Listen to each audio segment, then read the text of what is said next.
Welcome to First Time Leaders Accelerated. Leading people is the most important responsibility in the world, yet alarmingly, 60% of first-time leaders fail. With over 4 decades of experience in leader development and culture improvement, I created this podcast to help you solve the top 3 critical and costly people problems. Those problems are endangered people skills, the communication paradox. Second, peer to leader. Now what? And third, Sunday feelings about Monday mornings. If you're a first-time leader, someone who hires or promotes first-time leaders, or a solopreneur selecting your first team members, this is your podcast. I'm Timothy Dean Smith, your host and leader coach. Monthly, from January through July, I deliver you concise, practical solutions you can apply immediately and benefit from for a lifetime. Now, get ready to solve your people problem. We live in an always-on and always connected world. We expect instant gratification, either accessing information or receiving a response. The feeling of needing to be always on and always connected causes us to experience some or multiple symptoms of our 21st century addiction. This addiction is called the fear of missing out. Some of you may be aware of the associated acronym, FOMO. A byproduct of this addiction is causing the erosion of our 2 most important people skills, communication and emotional intelligence. I coined a name for this erosion, the communication paradox. The smartphone has caused and is perpetuating this communication paradox. Our smartphones are more powerful than the computers originally used to land a man on the moon. The smartphone contains the most innovation in a single device we will see in our lifetime. On a positive note, the smartphone literally puts the world at our fingertips. On the other hand, the smartphone can be extremely dangerous, even deadly. The combination of the extremely good and extremely bad capabilities is the reason for our communication paradox. It is difficult to ignore a ringing or vibrating smartphone because it carries tremendous social and emotional clout. Unfortunately, when you respond to these notifications and chase technology, you often miss the life moments right in front of you. These are usually conversations with family, friends, or colleagues. An article in Business News Daily estimates the yearly cost of U.S. workplace interruptions to be $650 billion. That's with a B, $650 billion. We lose 20 minutes every hour to unexpected distractions. We spend more than 2 hours a day trying to refocus due to these distractions. These distractions rob us of a whole day's worth of work every week. We are interrupted by emails, phone calls, text messages, and other notifications every 3 to 6 minutes. We have 3 primary distractions that we have to deal with. The first and most prevalent is self-distraction, which is when you randomly choose to check social media or one of the many apps on your smartphone. Another form of distraction is people-initiated digital distractions, people calling, texting, or emailing you.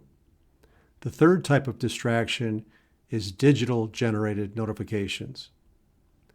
When these digital distractions appear, it's natural to glance at them and difficult to resist. Even if you don't open it, your attention has been lost for a few seconds, and you will subconsciously think about it until you view it. We lose several minutes every day checking our smartphones, which has decreased our attention span. And now, here are 12 technology timeout tips and more that I want to share with you. We all need to periodically take timeouts from technology. Okay, how do we do that? I'm glad you asked. The first, the smartphone has caused a modern-day pain in the neck. This physical consequence is called tech neck, and it's real. This is where you experience neck, shoulder, back, and posture problems from prolonged downward viewing of technology. And a tip here, hold your smartphone at eye level. You may get some strange looks, but then once people realize what you're doing and what it prevents, it should become contagious, especially in your close social circles. The second tip, don't keep your smartphone on your nightstand next to your bed. Third, don't take your smartphone from room to room, especially the bathroom, which has become the new phone booth. Establish your smartphone's home base, at home and at work, a place where you can leave it, you know where it is, and you can always hear it and answer it if you're expecting a call. Don't check your smartphone first thing when you wake up. Don't answer your smartphone during a conversation. Don't feel you always have to respond to a smartphone notification unless you're expecting an emergency call. Let voicemail capture the message if they leave one. Conceal carry your smartphone. This communicates you are approachable and improves the quality of your face-to-face conversations. Be conscious of how you display your smartphone. The smartphone carries a negative connotation by sending the subconscious message to others that they are second to anyone who may contact you. Your smartphone can also embarrass you when it rings or vibrates at an unexpected time, such as during church, a wedding or funeral, at the theater, at the library, or when you are arriving late to a meeting or while sneaking out of a boring meeting. Now, the last two tips to use a smartphone, you can use it as a prop, and this will improve your communication skills. The first, when someone approaches you to have a conversation, make it obvious you are putting your smartphone away, preparing to give them your time and undivided attention. And I caution you, don't be theatrical about this. Just make it a normal movement that you're putting the phone away. When you do this, although you don't say a word, you are communicating loudly. And remember, body language trumps what you say. This will make people feel appreciated. And my final tip, when you're having a conversation and your smartphone rings or vibrates, ignore it.